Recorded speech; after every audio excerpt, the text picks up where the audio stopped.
chers amis, on a la chance ici d'être au Festival des Alpagas Bleus avec Jim Bauer. Jim Bauer, merci de nous accorder ces quelques minutes. Comment ça va?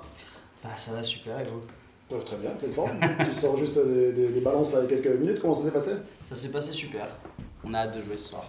On a hâte d'entendre en tout cas ce qui va se passer. Alors, beaucoup de gens t'ont connu par la suite après The Voice, j'imagine qu'on va t'en parler régulièrement.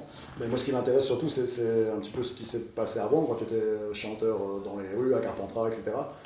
Au niveau de l'apprentissage, je pense que c'est une école assez incroyable. Qu'est-ce que tu... Ouais, j'ai commencé à 16 ans. Alors à Carpentras, j'étais vraiment étudiant, j'étais encore au lycée, donc je le faisais surtout le mercredi et le samedi après-midi. Okay. C'est comme ça que j'ai commencé à le faire. Je me faisais un peu d'argent de poche comme ça en gros, et puis après quand je suis monté à Paris, je me suis rendu compte que finalement faire des petits tafs de serveur ou bosser dans des petits jobs étudiants, en fait ça gagnait moins en fait que de jouer dans la rue. Donc en fait du coup j'ai préféré faire ça en guise de job étudiant quoi, c'était plus marrant, j'avais mes propres horaires et tout. Et puis effectivement en fait vu que je jouais en plus sans ampli et tout ça, ça m'a un peu boosté à prendre un peu de voix, parce que pendant longtemps en fait j'avais la flemme, je venais juste avec une guitare, je me posais, je jouais, je ne prenais pas d'ampli, pas de micro, etc.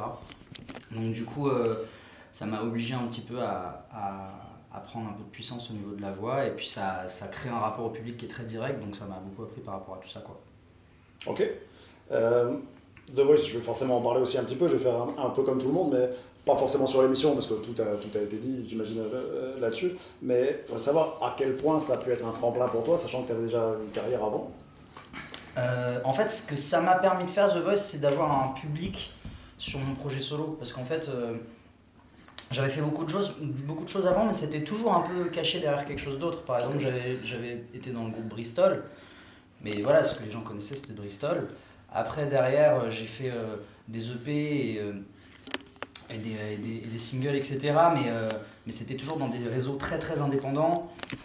Et généralement, mes concerts, c'était des concerts en première partie, alors des super gros concerts avec des super groupes comme Case Choice ou Jacob Banks ou des choses comme ça. Mais par contre, voilà, toujours un peu affilié à quelque chose d'autre. Et en fait, ce que ça m'a apporté réellement The Voice, c'est d'avoir quelque chose qui est affilié en mon nom. Et donc, depuis l'émission, maintenant, je peux faire des concerts où c'est juste moi en fait. Et ça c'est très libérateur, ça me permet de faire beaucoup plus de dates. Il y a des gens qui me suivent, quand je sors des singles on en parle, enfin voilà, c'est un petit peu, c'est plus présent quoi, donc ça me permet de mieux me développer. D'accord. Justement, quand tu parlais de collaboration, etc., avec des artistes, tu as collaboré avec beaucoup d'artistes, et j'ai vu notamment, c'est une notoriété publique, mais la collaboration que tu as pu faire avec Florent Pagny. Comment ça se passe une collaboration avec Florent Pagny, qui est un monument de la chanson? Ouais, pour être exact, en fait, j'ai écrit pour Florent Pagny, oui. J'ai composé et écrit pour Florent Pagny, mais ma collaboration à ce moment-là, en fait, elle est avec Slimane. Okay. Moi, en fait, j'ai rencontré Florent Pagny pendant The Voice, mais à ce moment-là, j'ai pas rencontré Florent Pagny. C'est Slimane qui était en lien avec Florent Pagny et qui m'a appelé moi pour co-composer avec lui une chanson pour Florent. Donc, ce qui était plutôt rigolo, parce que du coup, quand on s'est vu à The Voice, il m'a dit à l'étape 3 ou 4, à ce qui paraît, t'as composé pour moi, toi. C'était assez drôle, parce qu'il ne le savait pas. Lui, il savait qu'il y avait Slimane qui avait composé pour lui, mais en fait, il ne savait pas que j'étais aussi sur la co-compo. Voilà. C'est sur le morceau C'est peut-être, c'est ça? C'est ça. Oui. Et justement, après les deux EP, justement, tu arrives ici depuis 2022 avec le premier album studio Jim. Ouais. Comment ça se passe en studio? Comment ça naît un album finalement? Il y a un milliard de façons de faire un album. C'est presque sur ça que j'ai travaillé sur cet album, c'est-à-dire que je voulais absolument que cet album, ce soit, avant d'être une aventure quand il sort, une aventure quand il est fait. Okay. Notamment parce que j'avais ce besoin-là, je trouvais que, à force de simplifier la façon dont on fait de la musique avec des outils super puissants, des ordinateurs, des choses comme ça, maintenant avec l'IA c'est encore pire, finalement on s'est mis à faire de la musique d'une manière un peu industrielle, c'est-à-dire qu'une chanson c'était une session, une journée à Paris, fin d'histoire.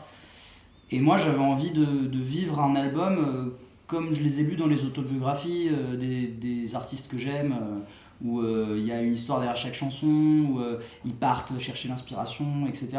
Et donc j'ai un peu coupé avec Paris en été dernier, et j'ai voyagé en Espagne, j'ai voyagé en Tunisie, je suis allé dormir dans le Sahara, je suis allé à Berlin, dans les milieux un peu underground, je suis allé en Thaïlande, je suis allé dans plein d'endroits.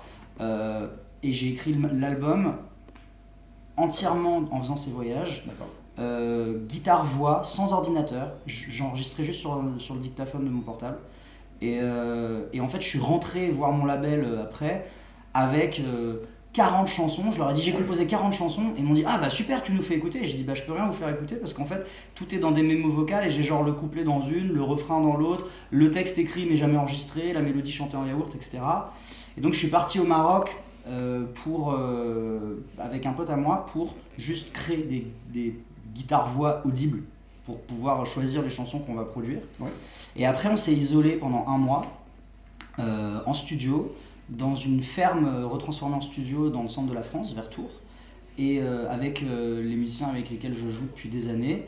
Et on s'est dit allez les gars, ça y est, c'est l'occasion, on va vraiment vivre le truc, on va s'isoler et on va faire un album où chacun joue son instrument, il y a un ingénieur du son, une table de mixage, et on s'est dit qu'on allait faire l'album comme ça, avec aussi des stations plus modernes, avec nos laptops, parce que l'idée c'était pas de faire un album vintage non plus, mais voilà, et on avait un peu chacun nos stations, et on travaillait chacun sur ce qu'on devait faire, et on avait un qui était un peu assigné aux guitares, l'autre plus aux sections rythmiques, l'autre plus aux synthétiseurs, etc. Et puis on a fait un album comme ça pendant un mois, on a fait une vingtaine de titres, et puis après on a sélectionné 12, je suis parti à Londres pour les mixer.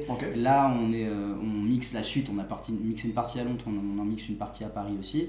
Donc voilà, c'est toute une aventure, au final, le jour où cet album il va sortir, l'aventure est finie ouais bah non, mais l'aventure après ça devient l'aventure des chansons, comment elles vivent auprès du public, mais finalement en fait ça devient presque l'aventure du public. En tout cas quoi qu'il en soit, le jour où il sort, moi j'aurai des trucs à raconter déjà. Voilà. Super, je te remercie énormément pour ces quelques minutes. Et puis à tout à l'heure sur scène. Ouais super, à tout à l'heure. Merci beaucoup.